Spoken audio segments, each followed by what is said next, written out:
पश्यति कश्चिदेन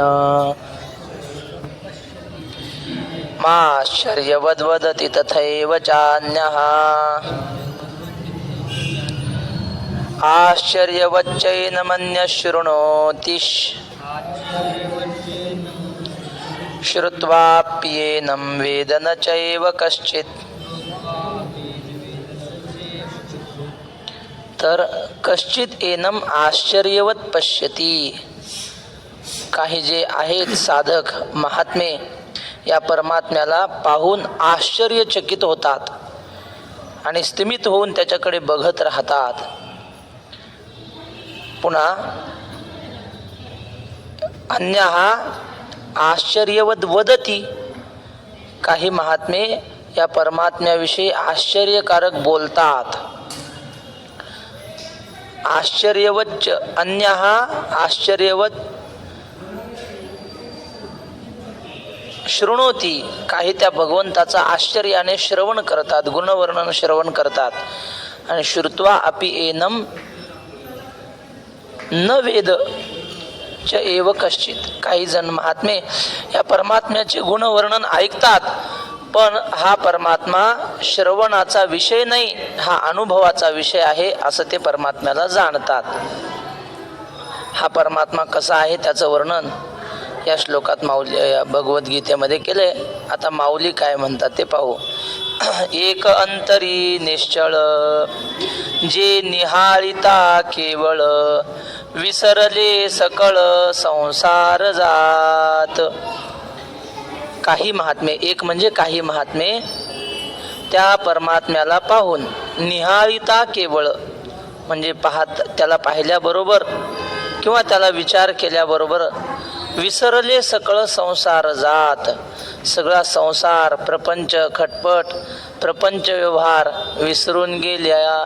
त्या गोकुळातल्या गवळणी होत्या ना, विसरल्या काम धंदा सासू सासऱ्याची नाही मर्यादा, कोणी जावा त्या कोणी नंदा, वृत्ती वेधली परमानंदा ओ परमानंदा, पावा घोंगडी घेऊनी पायी, पावा घोंगडी घेऊनी पायी, संगे गोपाळ घेऊन गाई. त्या कृष्णाला पाहिलं की हा सगळं विसरून जायच्या, देखिला डोळा बैसला मनी तोची वदनी उच्चारी, असं त्याला पाहिल्याबरोबर सगळा संसार विसरणारे काही महात्मे आहेत. आणखी एका गुणानुवादू करिता उपरती होऊन चित्ता निरवधी तल्लीनता निरंतर. काही असे आहेत की गुणानुवाद भगवंताचे गुणवर्णन करत असतात. माऊली ओ देवा, माऊली माऊली बोलू नका नाही तर बर बर, कोणी बोलू नका. तर भगवंताचे गुणानुवाद करण्यात काही रमून जातात आणि मग उपरती होऊन चित्ता, मग त्यांना वैराग्य होतं. उपरती म्हणजे वैराग्य, निरवधी तल्लीनता निरंतर, आणि अशी काही अमर्याद तल्लीनता त्यांना प्राप्त होते. जगद्गुरु तुकाराम महाराजांना वैराग्य झालं. कितीही त्यांना लोकांनी समजून सांगितलं, लोक म्हणायचे देवाचं नाव घेऊ नको, त्याच्यामुळेच तुझं वाटोळं झालं.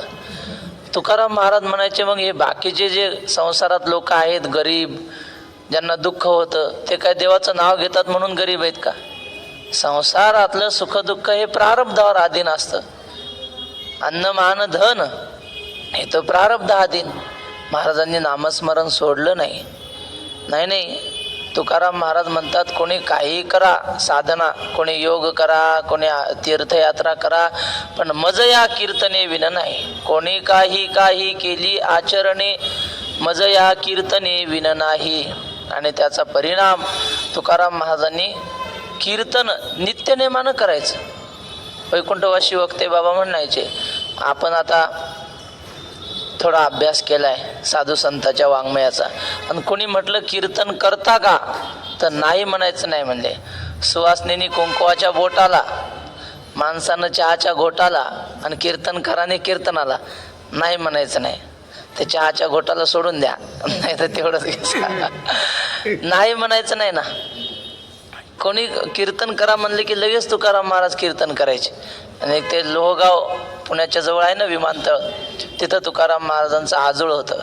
आणि त्या लोहगावामध्ये एक वाणी श्रीमंत, तो काय करायचा, एकटाच सप्ताह करायचा. सगळा 7 दिवसाचा खर्च, पंक्ती कीर्तन सगळं एकटाच खर्च करायचा दरवर्षी सप्ताह. आणि त्या काळात महाराज लोक जरा कमी होते, मग 2 संन्यासी आणायचा तो वाणी, आणि 2च महाराजांनी 7 दिवस कीर्तन करायचं. आदल्या दिवशी एका महाराजाचं, उद्या दुसऱ्या महाराजाचं, असे 7 दिवस कीर्तन चालायचे. दरवर्षी आषाढी वारीच्या वेळेस इथं वारकरी आले की इथंच ते सांगायचे की महाराज याही वर्षी अमुक अमुक तिथेला आमच्या गावाला दरवर्षीप्रमाणे या कीर्तनाला. तसं एका वर्षी सांगाय गेला, ते संन्यासी महाराज म्हणले तुमचा सप्ताह परवडत नाही म्हणले आम्हाला. आता परवडत नाही म्हणजे काय? ते म्हणलं म्हणजे काय? म्हणले तुम्ही नारळ देत नाही. असं काय म्हणता म्हणले? नारळ चांगले मोठाले नारळ देतो की? ते नारळ काय बिना पाण्याचं द्या, कोरडं, त्याचं नाही, नारळाच्या खालचं चांगलं पाहिजे. ते काही जमत नाही तुमच्याकडं. मग आता ते म्हणले महाराज यंदा सर जरा दुष्काळ आहे म्हणले, यंदा सर समजून घ्या, पुढं दे, आम्ही तुम्ही म्हणाल तेवढे देऊ. ते म्हणले तसं जमत नाही, आम्हाला जमत नाही म्हणले यायला. मुक्ताबाई म्हणतात, मग त्याने नुसते भगवे कपडे घातलेले असले आणि पैशासाठी मरमर असली तर त्याला संन्यासी म्हणू नये.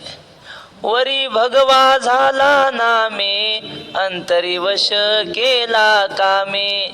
वरी भगवा झाला नामे, अंतरी वश केला कामे. त्याला म्हणू नये साधू जगी विटंबना. बाधू घर बांधिले डोंगरी आणि विषया हिंडे दारोदारी. काय केला योग धर्म नाही अंतरी निष्काम. ब्रह्मज्ञाने विन संन्यासी. नाथ महाराज म्हणतात ब्रह्मज्ञान नसेल आणि भगवे कपडे घातले. ब्रह्मज्ञाने विन संन्यासी, नटाचे ऐसे मुंडन त्यासी. सोकले मिष्टान्न भिक्षेशी, वृथा गेरूशी नाशिले. काय नुसतं गेरू वाया घातला, जाऊ द्या, मला काय सांगायचं होतं तुकाराम महाराजाचं कीर्तन. मग ते संन्यासी म्हटले आम्ही येऊ शकत नाही कीर्तनाला, असं एवढं एवढं असेल तर येऊ. म्हणजे नाही बा जमत नाही, आता काय करावं? त्याला विचारा. मग याला त्याला विचारायचं कोणी कीर्तनकार आहे का हो, 7 दिवस कीर्तन करेल असं कोणी आहे का हो? कोणीतरी म्हणलं अरे माऊली असं कोणी आहे का कीर्तन करणार? मग लोक म्हणले अहो ते देऊला तुकाराम भाऊ आहेत की, छान कीर्तन करतात म्हणले, त्यांना जाऊन भेटा. मग आता लोहगाव ते देऊ काय लय लांब नाही, 3-4 तासाचा पायी चालण्याचा प्रवास, 2-3 तासाचा. ते चालत चालत देऊला गेले. विचारलं तुकाराम बाबा कोण आहेत, विचारपूस करत घरी गेले. तुकाराम महाराजांना म्हटले अहो आमच्या गावाला असा असा कार्यक्रम असतो, 7 दिवस मी एकटाच नियोजन करतो, आपण कीर्तन कराल का? महाराज म्हटले यापेक्षा आनंदाची गोष्ट काय, आम्हाला कीर्तन करायचं म्हणजे मनातून इच्छा आहे म्हणले, आम्हाला फक्त पाहिजे. देव तरी म्हणतो की नाही, अर्जुना काय कीजे न जोडे पुसते ऐसे. देव म्हणतो अर्जुना मला तर असं अखंड बोलत राहावं वाटतं, पण काय करू म्हणले, ऐकणारच कोणी भेटत नाही. तुकाराम महाराज म्हणले माझ्या अंतःकरणापासून आम्हाला कीर्तन आवडतं, आम्ही अवश्य कीर्तनाला येऊ. पण ते माणूस भीत भीत म्हणला महाराज बिदागीचं कसं काय? बिदागी म्हणजे कळालं तुम्हाला? नवीन लोकांना नाही समजत बिदागी. म्हणले बिदागीचं कसं काय? महाराज म्हणले आमची बिदागी काही नसते, आम्हाला 7 दिवस जेव घालता आलं जेव घाला, नाही तर आम्ही माधवगिरी मागून खाऊ म्हणले, त्याचं काही नाही. मग महाराज ठरलं. लगेच महाराजांनी घोंगडं खांद्यावर टाकलं, धोतर तांब्या घेतला, निघाले त्याच्या संग. दुसऱ्या दिवसापासून सप्ताह सुरू, कीर्तन सुरू झालं. दरवर्षी एवढेच लोक आले पहिल्या दिवशी, पण जे लोक रंगून गेले आणि मग त्या लोकांनी केला प्रचार. काय म्हणले तुकाराम बुवा कीर्तन करतात, अमृताची वाणी वरुषला शुद्ध, आली मुखा वाटे अमृत वचने, उत्तीर्णता येणे नोहे जन्मे, मधुरा वाणी होटी तुका म्हणे वाव पोटी. आणि लोक एकाग्र होऊन ऐकले. दुसऱ्या दिवशी असा काही प्रचार झाला की बसायला जागा मिळेना, एवढी गर्दी तुकाराम महाराजांच्या कीर्तनाला. असे 3-4 दिवस गेले. आणि त्यानंतर ते जे संन्यासी होते की नाही, ते म्हटले ह्याचा सप्ताह आता बंदच पडला असं, कारण त्या काळात कीर्तनकार लय नव्हते ना. म्हटले जाऊन बघू बरं कसं काय याचा सप्ताह कसं काय चालला. आले, नेमकं कीर्तन चालू होतं ना, आलोट गर्दी. ते संन्यासी म्हटले आपण कीर्तनाला येत नाही असं म्हटल्यावर याने मला वाटतं कीर्तन बंद केलं आणि कीर्तनाच्या विरुद्ध सुरू केलं असेल म्हणून एवढी गर्दी जमली. कीर्तनाच्या विरुद्ध काय? नाही, कीर्तन आता उलट म्हणा, नर्तकी आणली असेल म्हणून एवढी गर्दी जमली म्हणले. त्याशिवाय एवढी गर्दी कशी काय जमन. आणि मग जवळ येऊन पाहतात तर तसलं काय नाही, कीर्तनच चालू होतं. कीर्तनाचा घडघडाट, आनंद कोंदला उद्भट, हर्षे डोले वैकुंठ पीठ, आणि तेने सुखे निळकंठ तांडव नाचे नाचतो. असे वारकरी नाचत होते. नाथ महाराज म्हणतात कीर्तनाचा गजर ऐकला की महादेवाला राहवत नाही, ते तांडव नृत्य करतो म्हणले महादेव. तसं तुकाराम महाराज नाचत होते. कर्दळी हेलावे जैसी चंड वाते, तैसे तुकोबाते देखिले, असं वर्णन केलंय. केळीचं झाड वारं जर आलं, मोठं भयंकर वारं आलं, तर केळीचं झाड कसं हलतंय, असं गदागदा हलतंय, पानं त्याच्या इकडं तिकडं. तसे तुकाराम महाराज गदागदा हलत होते कीर्तनात. लोकांना वाटायचं हे पडतात की काय, केळीचं झाड पडतंय काय असं वाटतं ना. तसं तुकाराम महाराज पडतात की काय एवढे तुकाराम महाराज नाचत होते. आणि हे यांनी पाहिलं, लोक तल्लीन झालेले. अरे बापरे म्हणले, कोण आहे हा कीर्तनकार, बघू तरी. आणि पुढंच येऊन बसले, पण कीर्तन ऐकायला नाही, महाराज बोलताना कुठं चुकतो ते सांगायला पाहायला. बस काही असे असतात, गुणवंत केलो दोष जाणा यासाठी, माझे मज पोटी बळकट दूषण. माणसं गुणवान होतात कशासाठी? दुसऱ्याचे दोष काढायला. मग येऊन बसले पुढं, कीर्तन सुरू झालं. तुकोबाराय तल्लीन होऊन व्याख्यान करत होते आणि हे संन्यासी त्यांच्याकडे बघत कीर्तन ऐकत होते.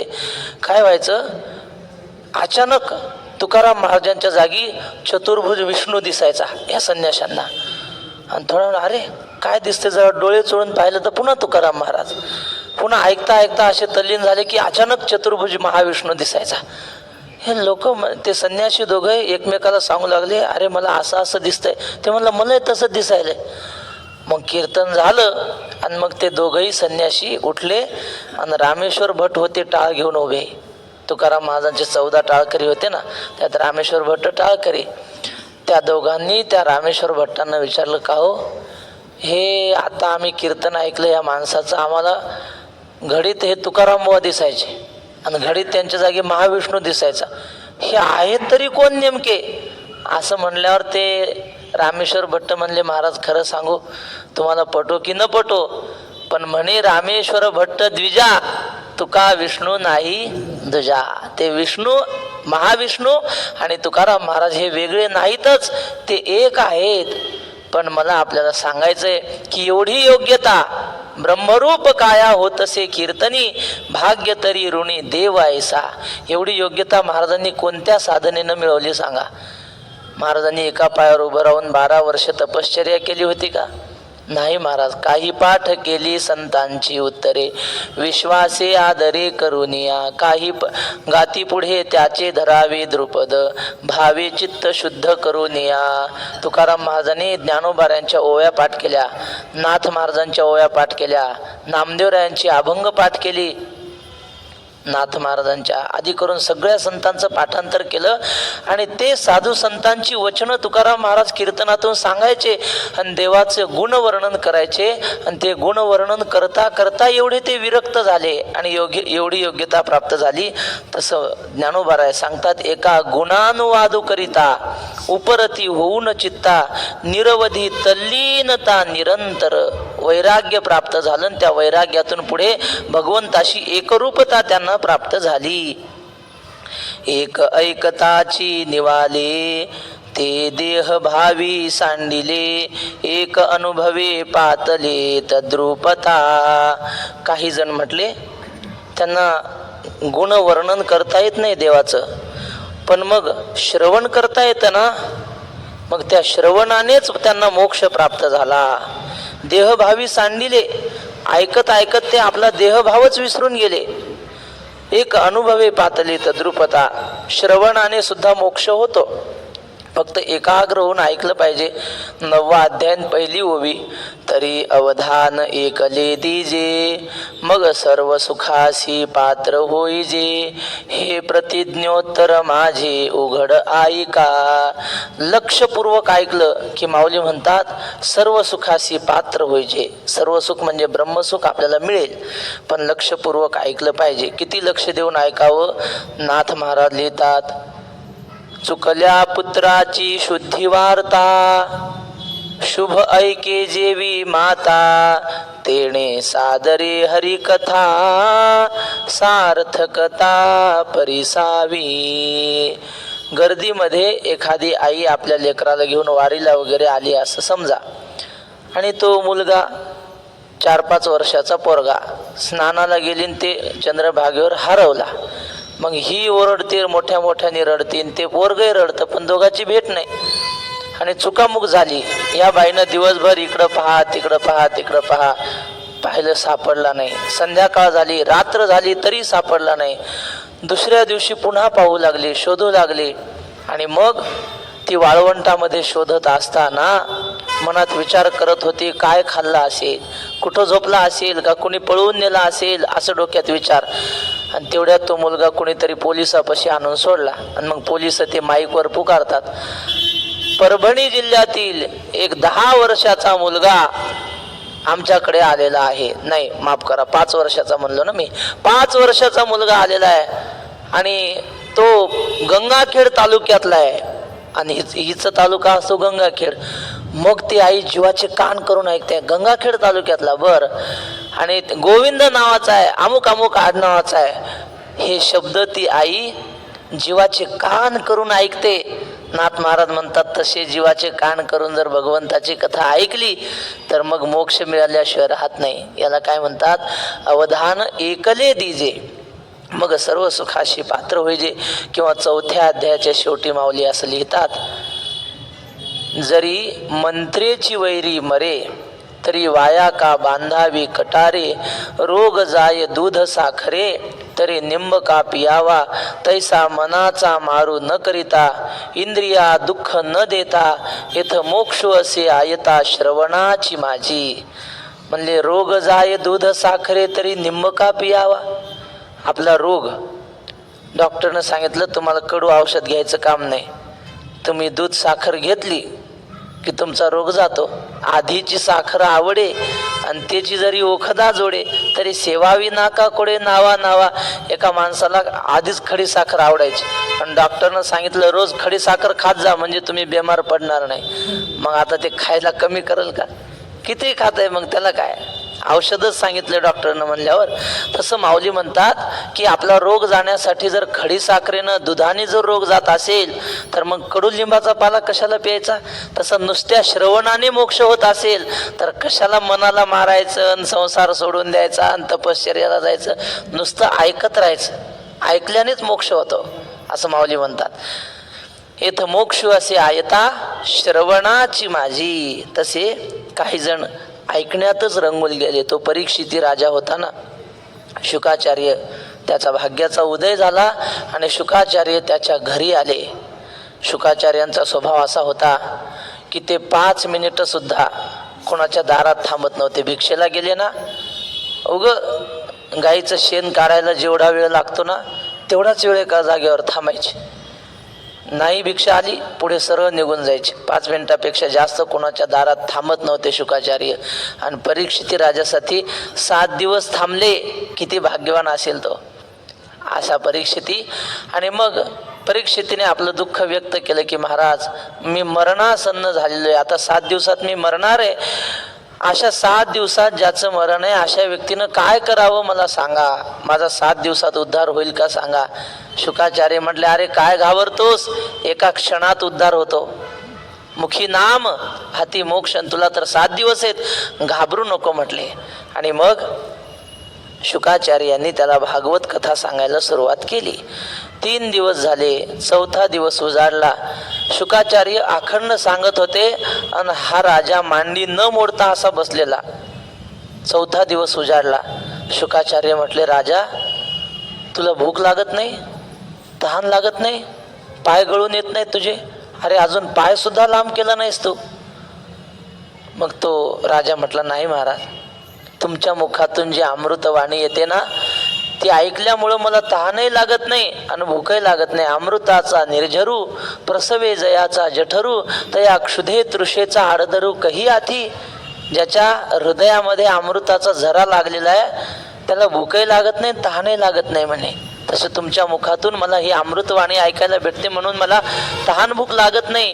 कळो नये सुख दुःख आणि तहान हरपली भूक, असं तुकोबाराय म्हणतात. त्याप्रमाणे तो राजा आपला देहभावच विसरून गेला. तुम्ही सांगत राहा म्हणे फक्त. याला काय म्हणतात, एक ऐकताची निवाले आणि ते देहभावी सांडिले. एक अनुभवे पातले तद्रूपता, आणि काही महात्मे त्या परमात्मा स्वरूपाचा अनुभव घेऊन तद्रूप झाले म्हणजे भगवत रूप झाले. जैसे सरिता ओघ समस्त समुद्रा माझी मिळत, परी मागवते न समात परतले नाही. नदीचे ओघ, नद्या काय होतात, ते सगळं आपलं पाणी घेऊन समुद्राला मिळतात आणि मग समुद्राशी एकरूप होतात. तुका म्हणे गंगा सागर संगमी, अवघ्या झाल्या उर्मी एकमय. गंगा सागराशी एकरूप होते, परी मागवते न समात परतले नाही. पण माघारी फिरत नाहीत त्या. एकदा समुद्राला मिळाल्या की मिळाल्या, पुन्हा माघारी नाही. तुकाराम महाराजांना एक अभंग लिहिलाय. महाराज म्हणतात, गंगा गेली सिंधू पाशी, जरी तो ठावने दितीशी, तिने जावे कवण्या ठाया, मज सांगा पंढरी राया. तुकाराम महाराज म्हणतात, गंगा सिंधूच्या जवळ गेली समुद्राच्या, आणि समुद्र म्हटला, ए चल माघारी, यायचं नाही माझ्यात. असं म्हटल्यावर त्या गंगेनं कुठं जावं म्हणले. गंगा गेली सिंधूपाशी आणि जरी तो ठाव नेदी तिशी, तिने जावे कवण्या ठाया, मज सांगा पंढरी राया. बर, जळ क्षोभले जळचरा, माता बाळा नेदी थारा. पाणी त्या माशांवर रागवलं आणि माशांना म्हटलं, चला राहायचं नाही माझ्यात, लय गोंधळ करता तुम्ही. असं म्हटल्यावर ते मासे जाऊ शकतात का बाहेर? नाही. माता बाळा नेदी थारा, तानं लेकरू आईनं टाकून दिलं, जा याला पाजणारच नाही, याला मी सांभाळणारच नाही अशी म्हणली. मग ते लेकरू जगू शकतं का? नाही. तसं तुकाराम महाराज म्हणतात, तुका म्हणे आलो शरण आणि देवा त्वाका धरिले मौन. तसं आम्ही तुला शरण आलो आणि तू गप्प बसला, आमचा स्वीकारही करत नाही, काहीच नाही. हे कसं शक्य देवा, तुझ्याशिवाय आम्ही कसे जगू शकू? हा सहज अभंग आठवला. तर तशा ह्या नद्या सगळ्या समुद्राला मिळाल्या की समुद्राशी एकरूप होतात, पुन्हा त्या माघारी फिरत नाहीत. यथा नदी नाम बहवो वेगाः, समुद्रमाप प्रविशन्ति यद्वत्. त्या समुद्रामध्ये जशा एकरूप होतात त्याप्रमाणे तैसिया योगीश्वरांची या मती, मिळणी सवे एकवटती, परी जे विचारूनी पुनरावृत्ती भजती चिना. तसे हे योगीश्वर, योगीश्वर म्हणजे हे भगवत प्राप्तीची साधना करणारे सगळे साधक. योगी शब्द आला की त्याचा काय अर्थ घ्यायचा? वैकुंठवासी वक्ते बाबा म्हणायचे, योगी शब्द आला की त्याचा अर्थ घ्यायचा साधक, भगवंताकडे जाण्याची साधना करणारा, मग कोणी असो. म्हणून तर ज्ञानेश्वर महाराजांचं वर्णन करताना काय म्हटलंय, ज्ञानराज माझी योग्याची माऊली. मला चाल आठवली होती त्या अभंगाची म्हणून थांबलो. ज्ञानराज माझी योग्याची माऊली, ज्ञानराज माझी योग्याची माऊली, जेणे निगमवल्ली प्रगट केली, जेणे निगमवल्ली प्रगट केली. गीता अलंकार नाम ज्ञानेश्वरी, गीता अलंकार नाम ज्ञानेश्वरी. ज्ञानेश्वर महाराज योग्याची माऊलीत म्हणजे काय? योगी म्हणजेच मग त्याचं उत्तर दिलं नाथ महाराजांनी. योगी म्हणजे साधकांचा माय बाप, साधकांचा माय बाप, दरुशने हरे ताप, दरुशने हरे ताप, सर्वाभूती सुखरूप ज्ञानोबा माझा. तर ज्ञानेश्वर महाराज साधकाचे मायबाप आहेत, योगी शब्दावरून सांगितलं. असे जे परमात्म्याशी एकरूप होणारे जे साधक आहेत त्यांची बुद्धी चित्तवृत्ती परमात्मा स्वरूपाशी एक रूप झाली. मिळणी सवे एकवटती, देवाला त्या देवाकडे गेल्याबरोबर ते एकरूप होतात. परी जे विचारून पुनरावृत्ती भजतीच ना, पण विचाराच्या द्वारा परमात्मा स्वरूपाशी एकरूप झाल्यामुळे पुन्हा आता ते परमात्मा स्वरूपापासून विचलित होत नाहीत. बीज भाजूनी केली लाही, आम्हा जन्म मरण नाही. आमचे गुरुजी आळंदीचे पाटील काका ते सांगतात, ते म्हटले पंढरपूरला कोणी येऊ शकत नाही, ज्याच्या मनात थोडं जरी वैराग्य असेल तोच येऊ शकतो. कारण म्हणले जगामध्ये अनेक मोठे मोठे घाट आहेत, ते घाट ओलांडता येतात प्रयत्नाने, पण एक उमरा नावाचा घाट आहे, तो घाट ओलांडायचं लय अवघड आहे. तुमच्याकडे आहे का उमरा घाट? नाही, यांच्याकडे उमरा घाट नाही. तुमच्याकडं अहो प्रत्येकाकडं आहे घराचा उमरा, चौकट घराची, ती ओलांडायचं अवघड आहे ना. घर मनात वळतंय, काहीतरी साधू संतांची कृपा असल्याशिवाय येणं होत नाही. मग कशाहून आठवलंय, बीज बाजूनी केली लाही. म्हणले पंढरपुरात लाह्याची भट्टी असते, इथं आहे बघा. त्या तापलेल्या वाळूमध्ये धान्य टाकलं की लाह्या फुलतात अशा. आणि काही लाह्या आहेत ना कढईच्या बाहेर उड्या मारतात टपाटप. कढईच्या बाहेर उडी मारली की समजायचं लाई भाजलेली आहे, आणि कढईत राहिली की मग कशी समजायची? नाही, कच्ची नाही, ती कच्ची नसते, भाजलेली नसते, गाभुळलेली असते. तसं ह्या सगळ्या आपण कढईच्या बाहेर उड्या मारलेल्या आहेत. संसार म्हणजे तापलेल्या वाळूची कढई असते, चटके बसतात नुसते, पण लोकांना सुटत नाही ना. जे सुटले ते भाजलेल्या लाह्यात असो. तर अशा प्रकारे ज्यांनी प्रपंचापासून परावृत्त झाले आणि परमात्मा स्वरूपाशी एकरूप झाले, ते पुन्हा आता प्रपंचाकडे जात नाहीत. ना तरी बुद्धिमंत काय माऊली म्हणतात, ना तरी साखरेचा मागवता बुद्धिमंतपणेही करिता, परी ऊस नव्हे पंडुसुता जिया परी. ऊसाच्या रसापासून साखर होते, पाक होतो, गुळ होतो, ते सगळं झालं. पण एकदा ऊसाच्या रसाची साखर झाली की मग किती बुद्धिमान बोलवा आणि त्याला म्हणा आता या साखरेचा ऊस करून दे बरं, आता नाही होत. आता ते रूपांतर कायमचं झालं. एकदा तूप झालं, तूप होऊनही मागवते दूधपणा न ये. एकदा दुधातून तूप निघलं की आता त्या तुपात पुन्हा तुपाचं दूध नाही होऊ शकत. तसं म्हटले हे आता संसारातून परमात्म्याकडे आले आणि परमात्मा रूप झाले, आता हे पुन्हा संसाराकडे वळत नाहीत. पुन्हा काय विचारून पुनरावृत्ती भजतीची ना. पुनरावृत्ती संसार म्हणजे काय? 84 लक्ष योनीचं चक्र. पुनरपि जननम पुनरपि मरणम पुनरपि जननी जठरे शयनम इह संसारे खलु दुस्तारे कृपया पारे पाहि मुरारे. भज गोविंदम भज गोविंदम भज गोविंदम मूढमते प्राप्ते सन्निहिते मरणे नहि नहि रक्षति डुक्रिय करणे. पुन्हा पुन्हा जन्माला येणं म्हणजे संसार. 84 लक्ष योनी. मी आपल्याला आकडे सांगतो, तुम्ही मोजा 84 कसे आहेत ते. नामदेव महाराजांनी लिहून ठेवले.